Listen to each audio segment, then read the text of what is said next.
छपरा सारण जिलाधिकारी के निर्देश पर उच्चतर माध्यमिक विद्यालय परसा में प्रखंड विकास पदाधिकारी रजत किशोर सिंह ने पंजीकृत ग्रामीण चिकित्सक के साथ बैठक की। इस मौके पर प्रखंड चिकित्सा पदाधिकारी डॉक्टर सुमन कुमार मुख्य रूप से मौजूद थे। बैठक में वीडियो रजत किशोर सिंह ने कोरोना संक्रमण के बढ़ते खतरे से निपटने को लेकर की जा रही तैयारियों से संबंधित जानकारी देते हुए परसा प्रखंड के क्वारंटाइन सेंटर उच्च विद्यालय परसा में आज हम लोग एकत्रित हुए हैं। उसमें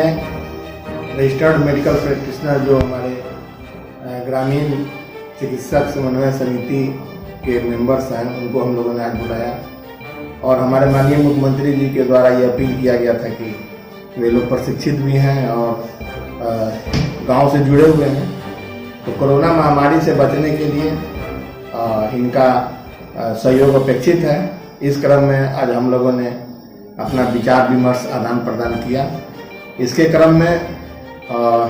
ये उम्मीद हम लोग रखते हैं ग्रामीण चिकित्सक सेवा समन्वय के सदस्यों से कि गांव में जो हमारे बाहर से प्रवासी आए हैं या जो हमारे गांव में लोग रह रहे हैं, उनमें अगर कोरोना का कोई लक्षण दिखता है तो MYC सर और प्रशासन BDO CO या DM सर को भी वो लोग सूचित करें। घबराए नहीं, सतर्क रहने का सलाह दें और वो जो मेडिकल पुर्जा लिखते हैं रोगियों को देखने के बाद,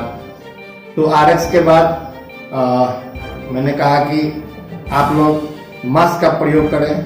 और नित्य प्रति घंटा साबुन से हाथ को धोवें, सामाजिक दूरी बना के रखें।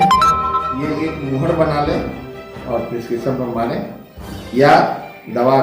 जो आप लोग प्रिस्क्राइब करते हैं उनके साथ में इसका भी प्रचार प्रसार हो। और खास करके शौचालय निर्माण, जो हमारे प्रवासी मजदूर जो बाहर से आ रहे हैं, जो कि अस्थायी रूप से बाहर ही रहते थे, तो उनको अगर शौचालय है तो ठीक है, शौचालय निर्माण कर हर घर शौचालय की योजना जो हमारे माननीय मुख्यमंत्री जी और प्रधानमंत्री जी के द्वारा चलाई गई है, उसका भी लाभ वो प्राप्त कर सकते हैं। उनको प्रेरित करने की आवश्यकता है और इन्हीं सब